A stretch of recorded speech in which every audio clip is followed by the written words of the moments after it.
जी, बिस्मिल्लाहिर्रहमानिर्रहीम।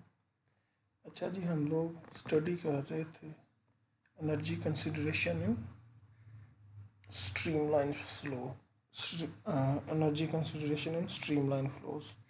इसमें पहले हमने एनर्जी को डिस्कस किया, व्हाट इज़ एनर्जी, कैसे वो चेंज होती है from one form to another form,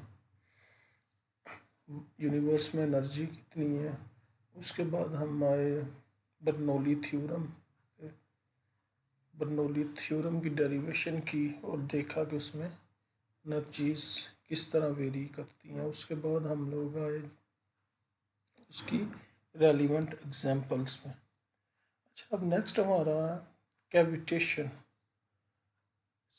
cavitation actually होती क्या है, जब कोई बॉडी लोअर प्रेशर से हायर प्रेशर की तरफ मूव करती है तो लोअर प्रेशर में क्या होता है कि वो बबल्स से बन जाते हैं। जैसे वो लोअर से हायर रीजन वाले प्रेशर वाले रीजन में आती है तो वो बबल्स कोलैप्स करते हैं। उन बबल्स के कोलैप्सिंग की वजह से जो क्या होता है, वो जिस सरफेस के साथ टच कर रहे होते हैं उसको वो डैमेज करते हैं आहिस्ता आहिस्ता। यूजुअली ये फिनोमेना अकर होता है इन सेंट्रीफ्यूगल पंप्स में। कहते हैं in centrifugal pump the pressure is lowest at the inlet of impeller.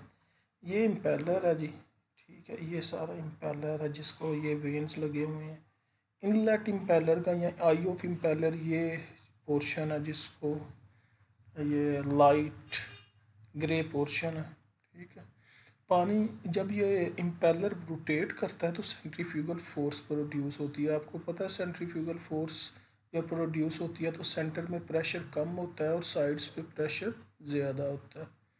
अगर आप कोई चीज़ लेके उसको घुमाना स्टार्ट कर दें तो सेंटर में कम प्रेशर होगा, साइड्स पे ज़्यादा होगा।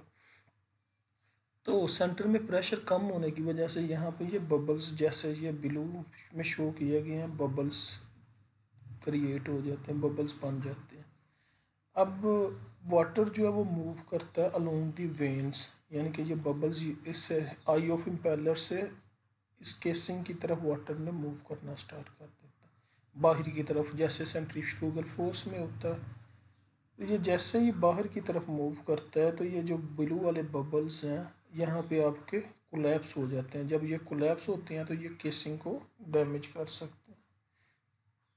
तो ये फिनोमेना होता है कैविटेशन का। कहता है these bubbles are carried along with the flowing liquid to higher pressure region near the exit of impeller where these vapour bubbles collapse, ठीक है। कहता है due to sudden collapsing of bubbles on metallic surface the high pressure is created. जैसे ही वो उस surface पे जाके ब्लास्ट करते हैं तो उनके ब्लास्टिंग की वजह से वो मेटल को जो है वो कहता है डैमेज कर सकते हैं। तो ये एक्चुअली कैविटेशन होते हैं। इसको फिर आगे फर्दर देखते हैं। कहता है in liquid flow problem possibility of cavitation must be investigated. Bernoulli का लॉ ये लिखा हुआ आपको पता ही है। कहता है if at any section the velocity head increases, यानी कि किसी भी सेक्शन में वाटर अगर फ्लो कर रहा है, किसी सेक्शन पे उसका वेलोसिटी हेड इंक्रीज करता है तो डेफिनेटली प्रेशर हेड जो है वो डिक्रीज करेगा अगर सेम एलिवेशन पे वो वाटर फ्लो कर रहा है, अकॉर्डिंग टू बर्नौलीज लॉ, ठीक है। For any liquid there is a minimum absolute pressure possible. Velocity head बहुत ज़्यादा इंक्रीज हो गया, यानी कि वेलोसिटी बहुत ज़्यादा इंक्रीज हो गई तो प्रेशर बहुत डिक्रीज हो जाएगा। लेकिन हर लिक्विड के लिए एक प्रेशर की वैल्यू होती है जिसे हम एब्सोल्यूट प्रेशर बोलते हैं। अगर ये एब्सोल्यूट प्रेशर उसके वेपर प्रेशर से कम हो जाए, यानी कि मिनिमम जो वैल्यू उसे वेपर प्रेशर बोलते हैं, अगर ये वेपर प्रेशर जो है उस लिक्विड के एब्सोल्यूट प्रेशर से कम हो जाए तो क्या होगा वो,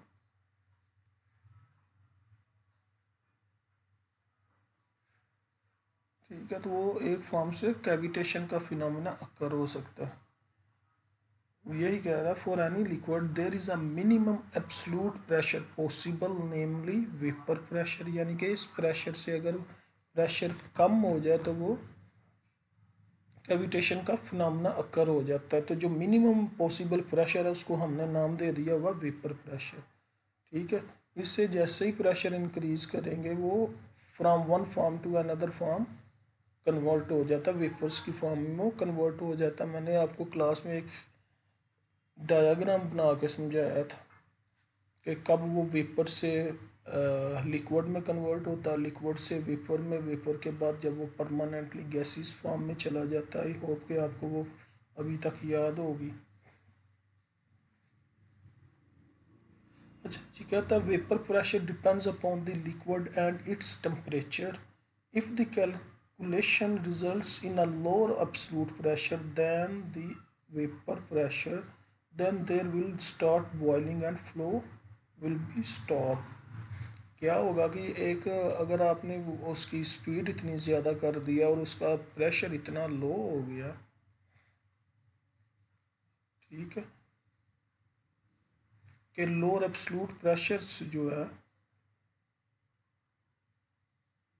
एब्सोल्यूट प्रेशर जो है वो वेपर प्रेशर से भी अगर कम हो गया तो क्या होगा, वो लिक्विड जो है वो बॉइलिंग यानी कि वो फेस अपनी चेंज कर जाएगा। ठीक है, लिक्विड से वो वेपर फेस में चला जाएगा। जब वो वेपर फेस में चला जाएगा तो there will be no flow.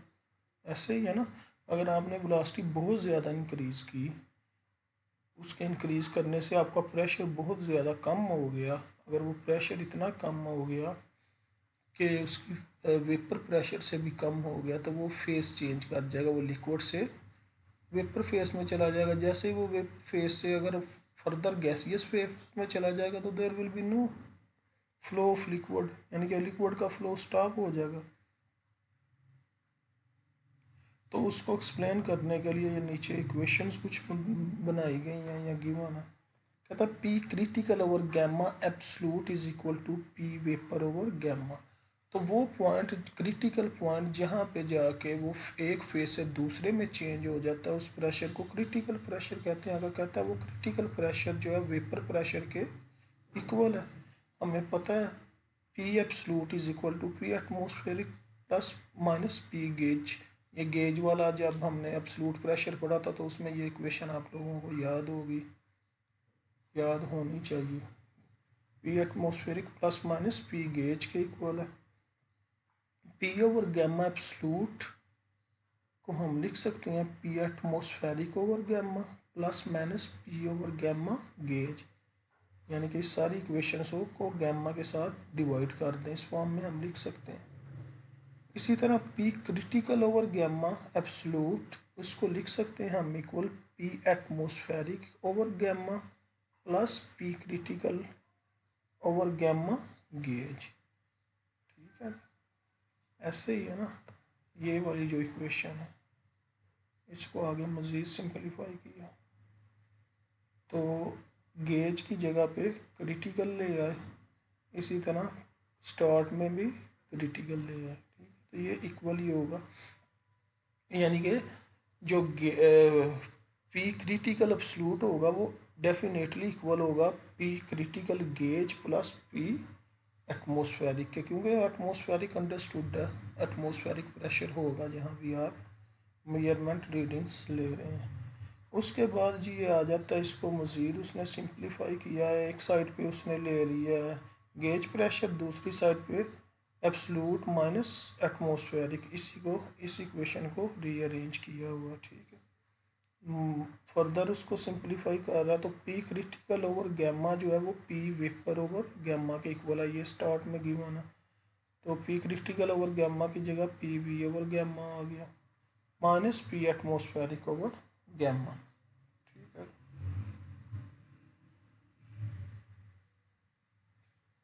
तो पी एब्सोल्यूट ओवर गैमा कहता है वो इक्वल होता है नेगेटिव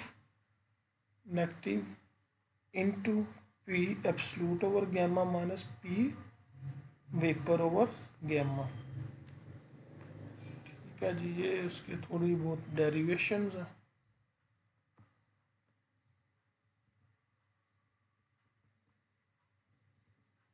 इसको आगे उसने मज़ीद एक्सप्लेन किया हुआ, कहता है the above equation shows that before cavitation the pressure में बी नेगेटिव।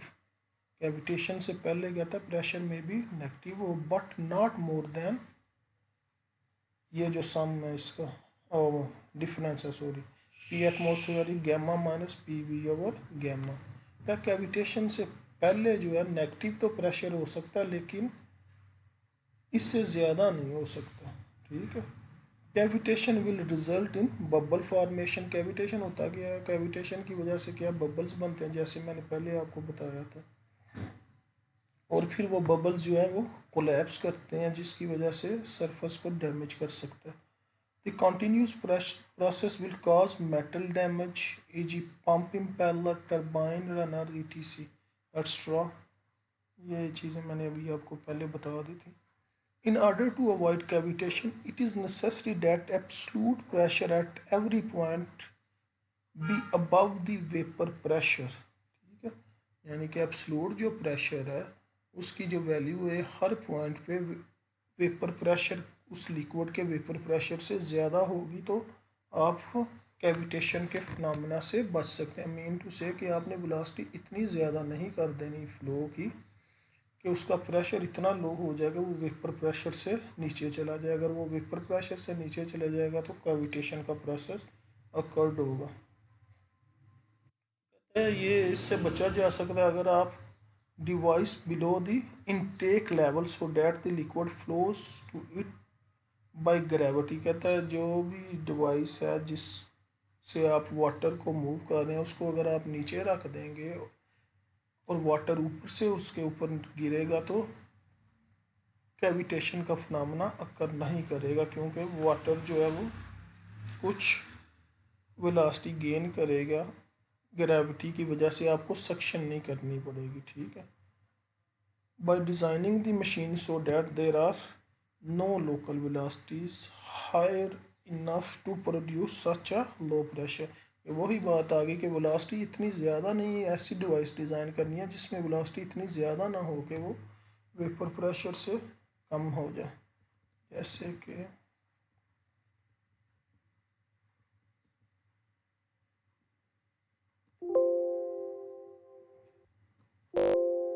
मैंने बताया ये आई ऑफ इम्पेलर असल में वाटर पंप में मूव कैसे करता है, किस वजह से पंप में सेंट्रीफ्यूगल एक्शन की वजह से। जैसे ही आप पंप को मूव करना स्टार्ट करते हैं सेंटर में प्रेशर नेगेटिव हो जाता है, बहुत कम हो जाता है। जैसे सेंट्रीफ्यूगल फोर्स, अगर आप कोई चीज़ लेके उसको घुमाना स्टार्ट कर देंगे तो उसकी साइड्स पे उसकी अगर कोई चीज़ हिट करेगी तो वो ज़्यादा प्रेशर के साथ हिट होगा एज़ कम्पेयर टू सेंटर में। यानी कि अगर एक बोतल लेके उसे आप रस्सी से बांध के घुमाना स्टार्ट कर दें तो किसी चीज़ से अगर बोतल टकराएगी तो उसका प्रेशर बहुत ज़्यादा होगा एज़ कम्पेयर टू कि जहाँ पे आपने हाथ से उस रस्सी को पकड़ा हुआ है उस पॉइंट से कोई चीज़ टकराए। ठीक है। तो साइड्स पे हमेशा प्रेशर ज़्यादा होगा, सेंटर में कम होगा। इसी वजह से वो कह रहा है कि डिवाइस को जब डिज़ाइन करना है सेंटर में इतना प्रेशर कम ना हो जाए कि कैविटेशन का प्रोसेस अकर हो जाए। ठीक है। एक आधी एग्जांपल देखते हैं। कहता a liquid S is equal जिसमें जो स्पेसिफिक ग्रेविटी है 0.86 है उस एस लिक्विड की, with the vapour pressure of 26 kilo Newton पर स्क्वायर मीटर। वेपर प्रेशर दे दिया absolute, flows through the horizontal construction in the accompanying figure। Atmospheric pressure is 68 centimetre of mercury. Atmospheric pressure भी उसने बता दिया। Find the maximum theoretical flow rate which Q does cavitation occur, neglect head losses. कहता है find the maximum theoretical flow rate. अब देखें ये figure में सेम एलिवेशन हेड सेम है हर पॉइंट पे, यानी कि ये स्ट्रेट पड़ी हुई है। यहाँ पे डायामीटर 30 सेंटीमीटर है, यहाँ पे 90 सेंटीमीटर है। उसने आपको 70 किलो न्यूटन पर स्क्वायर मीटर गेज की रीडिंग भी दे दी हुई है। इसको ज़रा हम देखते हैं। गिवन क्या है, वेपर प्रेशर 26 किलो न्यूटन पर स्क्वायर मीटर है। अगर इससे कम हो जाएगा प्रेशर तो कैविटेशन अक्कर हो जाएगी, अगर इससे ज़्यादा होगा तो कैविटेशन का फिनोमेना अक्कर नहीं होगा। इस समय गिवन है गैमा हम निकाल लेंगे इस लिक्विड का, that is will be equal to S into gamma of water atmospheric pressure उसने हमें बता दिया हुआ है 68 सेंटीमीटर ऑफ मरकरी है। फिगर से हम डेल D1 यानी कि 90 सेंटीमीटर है, तो एरिया निकाल लिया पाई D1² ओवर 4 की हेल्प से। P1 हमें गिवन है वहाँ पे 70 किलो न्यूटन। इसी तरह D2 70 किलो न्यूटन पर स्क्वायर मीटर ये गिवन है, ये गेज रीडिंग बताई हुई है। D2 इसी तरह हमने निकाल लिया एरिया सेकंड पॉइंट पे। सेकंड पॉइंट कौन सा हमारा, ये वाला पॉइंट जहाँ पे हमें डायमीटर 30 सेंटीमीटर। Z1 और Z2 0 है क्योंकि वो स्ट्रेट लाइन में प्लेस किया हुआ है पाइप को। रिक्वायर्ड क्या, हमें डिस्चार्ज रिक्वायर्ड है, तो इसको सॉल्व करने के लिए हमारे पास एक बर्नौली इक्वेशन है या एक कंटिन्यूटी इक्वेशन है। ठीक है, 76 सेंटीमीटर ऑफ मरकरी हमें पता है 101.32 किलो पास्कल के इक्वल होता है। ये प्रूव भी मैंने करवाया था और मैंने आपको पहले भी बताया हुआ है। तो 1 सेंटीमीटर ऑफ मरकरी इसके इक्वल होगा। 68 centimetre of mercury 90.65 kilo pascal के इक्वल होगा। यानी कि ये जो स्टार्ट में 68 सेंटीमीटर ऑफ मरकरी है इतने किलो पास्कल के इक्वल होगा। तो ये हमने देखी है इक्वेशन अभी अभी। P critical over gamma gauge is equal to -P atmospheric over gamma -P vapour over gamma. तो एटमॉस्फेरिक प्रेशर ये अभी अभी हमने निकाला 90.65 ओवर 8.4544। P वेपर भी हमें गिवन है, या वो स्टार्ट में 26। तो ये हमने इसकी वैल्यू निकाल ली जी P critical over gamma gauge का, that is -7.66 metre. Bernoulli equation हमारे पास है Z1 + P1 over gamma and for limiting discharge cases. अब देखिए ये बर्नौली इक्वेशन हमने ड्रा की बिटवीन पॉइंट 1 एंड पॉइंट जहाँ पे वेंचुरी सी बनी हुई है इसके दरमियान। Z1 0 है, P1 हमें पता है यहाँ पे 70 है, V1 वेलोसिटी हमें अननोन है, लेकिन कॉन्टीन्यूटी इक्वेशन की हेल्प से वेलोसिटी किसके इक्वल होती है, Q ओवर A के। तो Q ओवर A हमें पता है, इस पॉइंट पे A आ गया, इसका square into 2G 1 over 2G है, वही है सेम चीज़ है, इज इक्वल टू 0 Z2 0 है। P2 जो है वो P2 ओवर गैमा, ये हमने अभी अभी निकाला है क्रिटिकल। यहाँ पे वेलोसिटी इंक्रीज हुई है ना, तो इसलिए इसको हम P क्रिटिकल ओवर गैमा बोल रहे हैं। तो ये इसकी वैल्यू -7.66 प्लस इसी तरह V आगे हमने लिख दिया। इसको सिंप्लीफाई करें तो Q की वैल्यू हमारे पास आ जाएगी 1.26 क्यूबिक मीटर पर सेकेंड। ठीक हो गया, यह सिंपल सा था हमारे पास एक न्यूमेरिकल जो हमने सॉल्व किया। अब आ गया हमारे पास hydraulic grade lines. Hydraulic next topic है हमारा hydraulic grade lines. Hydraulic grade lines क्या होती हैं, आपको पिटट ट्यूब और पिवट ट्यूब का पता होगा। अगर आपने कोई एक्सपेरिमेंट परफॉर्म किया वेंचुरी वाला, तो उसमें आपने देखा होगा एक पिटट ट्यूब होती है। स्टार्ट से करते हैं। एनर्जी लाइन पहले बताते हैं क्या होती है, फिर उसके बाद हाइड्रोलिक, पहले hydraulic grade line then energy line. Elevation head और प्रेशर हेड को अगर ऐड कर दें और डिफरेंट पॉइंट्स पे प्रेशर हेड और एलिवेशन हेड का जो समेशन है उसको आपस में मिला दें, तो डेट इज़ जो लाइन बनेगी उसको बोलते हैं हम hydraulic grade line. For example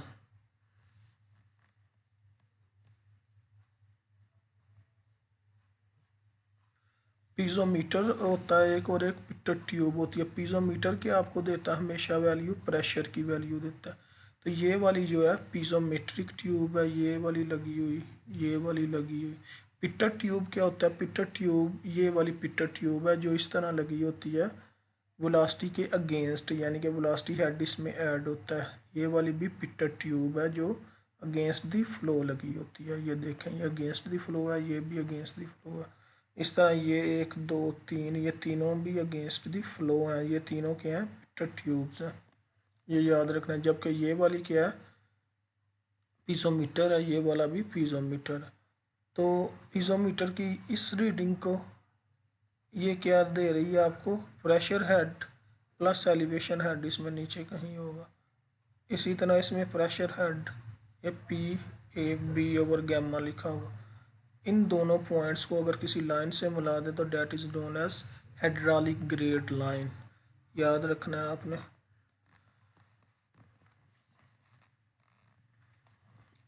second है पिटर ट्यूब। ये इसने इसकी डेफिनेशन लिखी हुई है। अ पिटर tube a small open tube with its open and Poynting upstream. ठीक, ये अपस्ट्रीम की तरफ इसका open and will intercept the kinetic energy of the flow and hence indicate the total energy head elevation plus pressure plus velocity head। अब इसकी जो reading है, ये रीडिंग है इसकी पिटर ट्यूब की, इस तरह है। दूसरे पॉइंट पे पिटर ट्यूब की ये रीडिंग है। इन दोनों को अगर मिला दें तो जो हेड बन रहा है इसको हम बोल देते हैं एनर्जी लाइन। अब देखें, प्रेशर हेड यहाँ तक था, प्लस ये जो रीडिंग ऊपर गई हुई है ये वेलोसिटी हेड की वजह से गई है। इसी तरह इससे ऊपर जो गई हुई है इतनी जो रीडिंग है ये वेलोसिटी हेड की वजह से। तो ये डिफरेंस है between hydraulic grade line and energy grade line. नीचे वही लिखा हुआ है, the line sketched through the pitot tube liquid level is known as the energy line. ठीक है, कहता for flow of an ideal fluid के लिए कहता है जो एनर्जी लाइन होती है वो हमेशा हॉरिजॉन्टल होती है, जबकि रियल फ्लूइड के केस में पिटर tube is moved across this section, यानी कि वो may be not a straight line हो। अब ये डिफरेंट फिगर्स है, इसमें देखते हैं कौन सी हाइड्रोलिक ग्रेड लाइन को शो कर रही है। अब देखें, ये पीजोमीटर इंस्टॉल है। ठीक है, pressure head plus elevation head नीचे कहीं होगा। ठीक है, और इसमें भी ये प्रेशर हेड है, तो ये लाइन बन रही है हाइड्रोलिक ग्रेड लाइन। अगर इसमें वेलोसिटी हेड ऐड कर दें तो जो लाइन बनेगी उसको हम बोलेंगे एनर्जी ग्रेड लाइन। इसी तरह इस फिगर में देखें, ये पीजोमीटर इंस्टॉल है, ये पीजोमीटर इंस्टॉल है, एंड पे ओपन है। ठीक है, तो इनको चारों को मिला दें, ये जो लाइन बन रही है यहाँ पे भी इसको बोलते हैं हम हाइड्रोलिक ग्रेड लाइन। जबकि इसमें अगर वेलोसिटी हेड ऐड करते हैं डिफरेंट पॉइंट्स पे तो जो मिलेगी लाइन मिलने से उसको बोलते हैं हम एनर्जी ग्रेड लाइन। इसी तरह इस फिगर में ये एलिवेशन हेड है, उसके बाद इस ये पीजोमेट्रिक ट्यूब है, ये भी पीजोमेट्रिक ट्यूब है, और ये ओपन एंड इनको सभी को अगर मिला दें तो जो लाइन बन रही है that is known as hydraulic grade line. अगर इसमें वेलोसिटी हेड ऐड कर दें तो वो बनेगी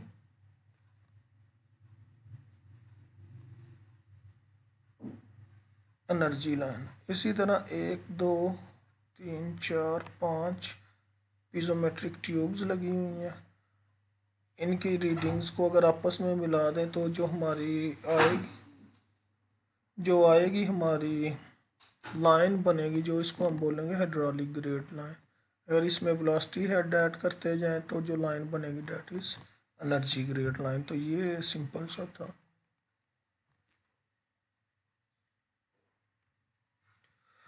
अच्छा, इसको सॉल्व करने के लिए इस तरह की प्रॉब्लम्स को कहता है सबसे पहले आपने करना क्या है कि एक डॉटम प्लेन को चूज़ करना। उसके बाद क्या करना, note at what section the velocity is known और इज़ टू बी अज्यूम्ड, यानी कि एक ऐसे सेक्शन को फाइंड आउट करना है जहाँ पे आपको वेलोसिटीज़ की वैल्यू गिवन हो या आप इजीली अज्यूम कर सकें। कहता if at any point the section area is great compared with its value elsewhere, the velocity head is so small that it may be disregarded। मतलब उसके कहने का है कि कोई ऐसा पॉइंट भी हो सकता है जहाँ पे आपका एरिया बहुत ज़्यादा हो तो वहाँ पे वेलोसिटी ना होने के बराबर होगी, वहाँ पे आप अज्यूम कर सकते हैं। Note at what points the pressure is known.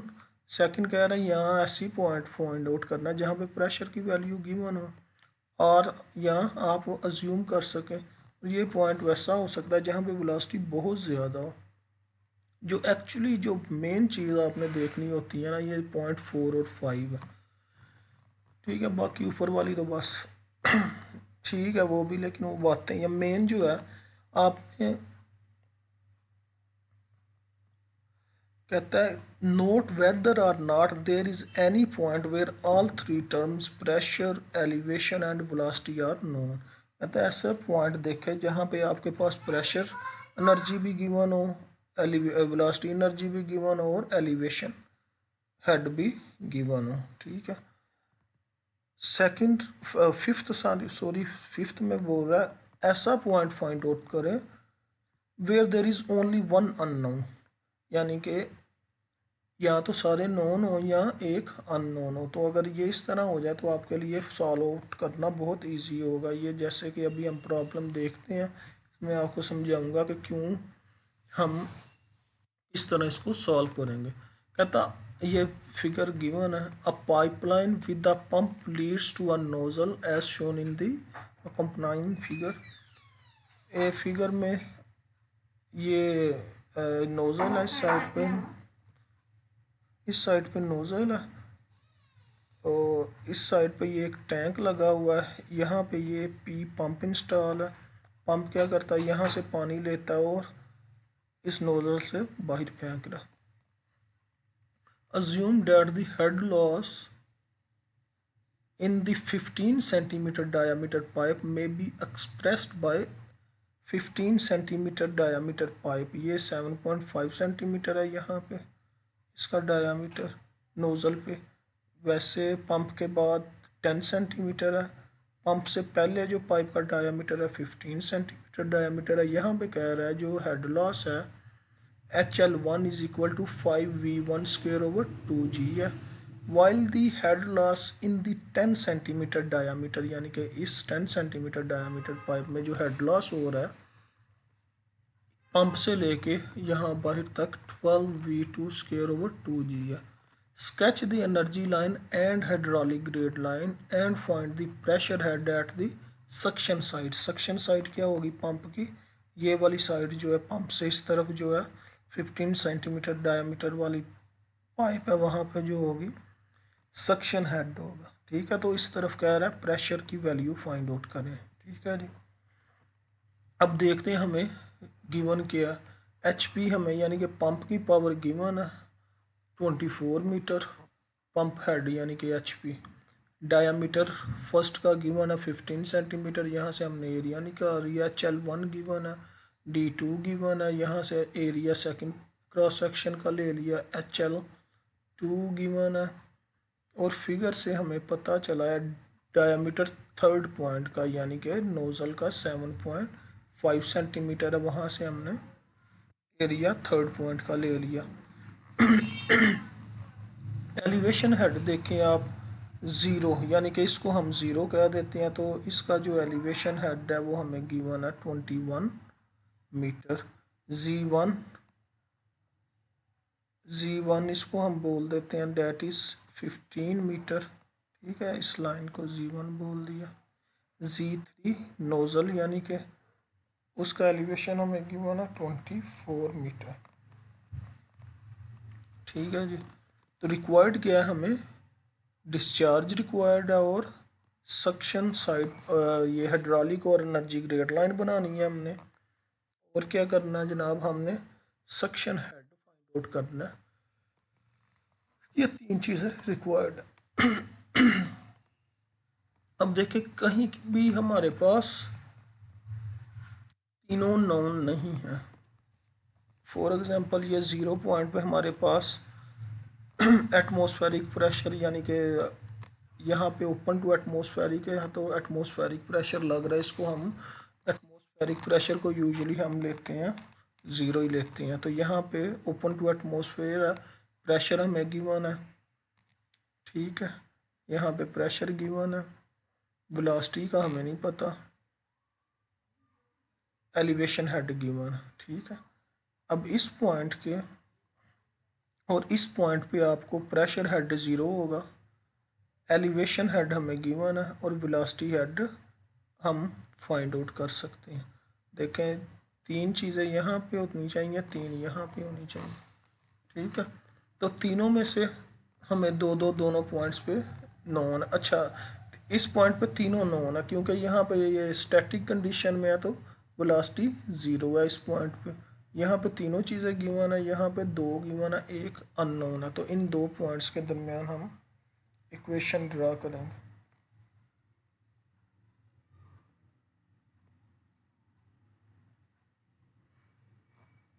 तो ये इक्वेशन जो हमने ड्रा की हुई है ज़ीरो एलिवेशन और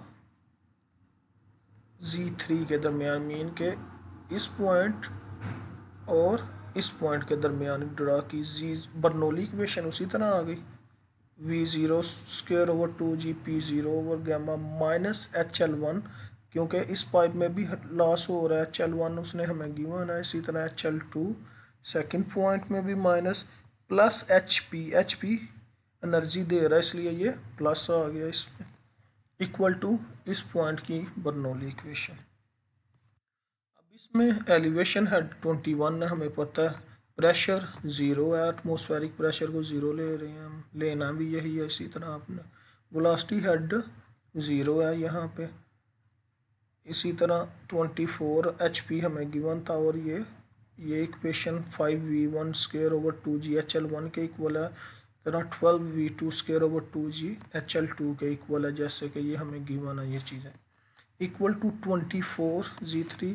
प्रेशर जैसे ही वो बाहर निकला प्रेशर उसका इक्वल टू एटमॉस्फेरिक प्रेशर हो गया, तो इसलिए उसको ज़ीरो कंसीडर किया, plus P3 square over 2G, ठीक है। तो ये हमारी इक्वेशन बन गई। सिंपलीफाई इसको कर लें तो अब देखें यहाँ पे तीनों वेलोसिटीज़ हैं V1 V2 V3, तो हमारे पास तो कोई भी नोन नहीं है, तीनों अननोन है। तो हम आते हैं बर्नौली इक्वेशन की तरफ। बर्नौली इक्वेशन हमें पता है Q is equal to A1 V1 is equal to A2 V2 is equal to A3 V3। A1 V1, अब आपने ऐसे दो पॉइंट्स के दरमियान इक्वेशंस को लेके आना जहाँ यानी कि इस वेलोसिटीज अननोन को एक ही वेलोसिटी में कन्वर्ट कर देना, मतलब A1 V1 ओ को इक्वल लिख दें A3 V3 के। यहाँ से आपने वेलोसिटी जो V1 है उसको ले आए V3 की फॉर्म में, V1 इक्वल होगी 0.249 V3। इसी तरह A2 V2 is equal to A3 V3, इसको भी वेलोसिटी सेकंड को भी थर्ड की फॉर्म में लिख दिया, V2 is equal to 0.562 V3। अब ये वाली V1 और V2 की जगह पे ये वाली वैल्यूज़ पुट कर देंगे हम। V1 की जगह पे आ जाएगा 0.249 V3 और V2 की जगह पे आ जाएगा 0.562 V3। वैल्यूज़ पुट करेंगे, हमारी इक्वेशन इस फॉर्म में आ जाएगी। यहाँ से हम V3 की वैल्यू इजीली फाइंड आउट कर सकते हैं। V3 is equal to 8.99 metre पर सेकंड। V3 आ गया तो हम डिस्चार्ज निकाल सकते हैं, Q is equal to A3 V3। तो डिस्चार्ज आ गया तो हम यहाँ से वेलोसिटीज़ की वैल्यू भी फाइंड आउट कर सकते हैं। वेलोसिटी हेड आ जाएंगे हमारे पास, इसी तरह V2 V3 हमें एक्चुअली हमने नोन कर लिया ना, तो V1 is equal to 0.249 V3 जो हमने ये पहले ड्राइव किया था यहाँ पे, V1 is equal to 0.249 V3, उसकी हेल्प से हम V1 की वैल्यू भी फाइंड आउट कर लेंगे। V1 की वैल्यू फाइंड होगी तो वेलोसिटी हेड आ गया, इसी तरह V2 की फाइंड आउट कर लेंगे। 2 की फाइंड आउट की तो वेलोसिटी हेड आ गया V2 पे, एंड V3 का वेलोसिटी हेड। HL1 भी इसी तरह हम फाइंड आउट कर लेंगे, वेलोसिटीज़ की वैल्यू पुट करेंगे उसके अंदर, HL2 भी आ गया। एंड अब देखें ये सारी चीज़ें हमें नॉन हो गई, ठीक हो गया। अब हमने ये सक्शन वाली साइड पे उसने कहा था प्रेशर हेड फाइंड आउट करें, तो हमने दो ऐसे पॉइंट्स के दरमियान ड्रा कर देनी है इक्वेशन जहाँ पे हमें वैल्यूज़ पता हो। तो हम इसके 0 और 1 के दरमियान इक्वेशन ड्रा करें तो हमारी इक्वेशन की जो फाइनल वैल्यूज़ हैं वो ये आएंगी। वो इक्वेशन क्या बनेगी, इस यहाँ पे velocity head 0, pressure head 0, just elevation head आएगा 21, ठीक है। और इस साइड पे क्या आ जाएगी हमारी इक्वेशन, वेलोसिटी हेड आ जाएगा, प्रेशर हेड भी आएगा क्योंकि इसमें प्रेशर होगा इसमें, that is P S over gamma. Velocity head v1 square over 2g plus elevation head z15 plus HL1 square over 2g, इसकी इक्वेशन जो बनेगी, ठीक है। तो अगर पी एस ओवर गैमा को एक साइड पर लिख दें तो ये 21 जो है ये एलिवेशन हेड इस पॉइंट का -15, इसका एलिवेशन हेड -13 -0.26 यानी कि HL1 और -1.3 HL1 minus V1 square over 2g, V1 square over 2g की वैल्यू क्या है 0.26, यहाँ पर लिख दी। इसे सिंप्लीफाई करें तो पी एस की और गैमा की वैल्यू 4.44 मीटर आ गई। तो ये आपका जी एग्जांपल इजीली सॉल्व आउट हो गई। उसके बाद आप अपने स्केल पे यानी कि ग्राफ पेपर पे इसको ड्रा कर सकते हैं, एनर्जी ग्रेड लाइन को, हाइड्रोलिक ग्रेड लाइन को, यानी कि प्रेशर हेड ऐड करें, उसके अंदर वेलोसिटी हेड ऐड करें, ठीक है। इसको आप जितनी जितनी वैल्यूज़ हैं उतनी उतनी ऐड करके आप ड्रा कर सकते हैं। ये ग्राफ से हो सकती है, इसमें मसला नहीं है। उसके बाद आ गई आपकी असाइनमेंट नंबर 5। आपने एग्जाम्पल 4.1 टू 4.5 एंड 4.7 जो है आपने एग्जाम्पल्स बुक 1 की वो करनी है दोबारा से। उसमें प्रॉब्लम 1 जो है यानी कि 4.1 उसको रिपीट करना है।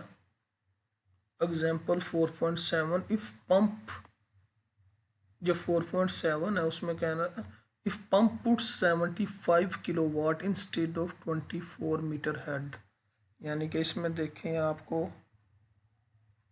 4.7 एग्जाम्पल में क्या आपको 24 मीटर हेड गिवन था, उसकी बजाय वो 24 की बजाय मीटर की बजाय हेड की बजाय वो कहता है अगर पंप की जो पावर है वो हमें दे दे 75 किलोवाट, तो फिर आपने इसको कैसे सॉल्व आउट करना।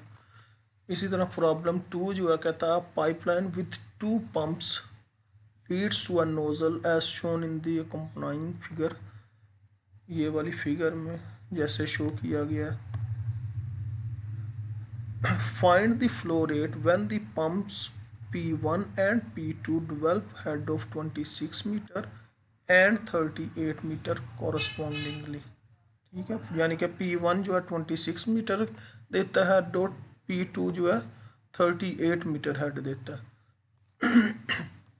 Assume that the head loss in the 20 centimeter diameter pipe, head loss भी दे दिया और 15 सेंटीमीटर वाले में भी हेड लॉस दे दिया, थर्ड पाइप में भी हेड लॉस दे दिया उसने। Sketch the elevation energy line and hydraulic grade line and find the pressure head at the suction and delivery sides of pumps, ठीक हो गया। ये फर्स्ट और सेकंड प्रॉब्लम के लिए आपने डायग्राम भी ड्रा करनी है ग्राफ पे, ठीक है। उसके लिए आपको फर्स्ट प्रॉब्लम के लिए जो total length of diagram 90 centimetre ले लेनी है, रेजरवायर की जो लेंथ है 3 सेंटीमीटर, पाइप 1 जो है 6 सेंटीमीटर, पंप जो है 1 सेंटीमीटर का होगा यानी कि उसकी विड्थ, पाइप 2 जो है 9 सेंटीमीटर। इसी तरह प्रॉब्लम 2 की भी ये डिमेंशंस गिवन है। कहता है रिपीट प्रॉब्लम 2, ये अभी जो ऊपर प्रॉब्लम 2 है उसको रिपीट करना है। Pumps put 55 kilowatt and 75 kilowatt instead of 26 and 38। Problem 4 repeat the problem 2 if P1 puts 55 kilowatt and P2 puts 38 metre, ठीक हो गया। इसी तरह प्रॉब्लम 5 रिपीट एग्जाम्पल 4.3, ये याद रखना। Example 4.3, if liquid has S is equal to 0.7 plus serial number आपका जो जैसे मैंने पहले बताया था मल्टीप्लाई बाय 0.01। प्रॉब्लम 6 को रिपीट कर प्रॉब्लम 6 जो है repeat example 4.5, if liquid has S 0.7 plus serial number multiply by 0.001। इस असाइनमेंट को बहुत अच्छी तरह आप लोगों ने करना है क्योंकि इसमें से काफ़ी कुछ आपके एग्ज़ाम में आ सकता है। ठीक है, यहाँ तक ही आपका लेक्चर था आज का। होप के आप अंडरस्टैंड करेंगे। अगर कोई इशू हुआ तो आपने क्लास में पूछ लेना मेरे से। ओके जी, अल्लाह हाफिज़।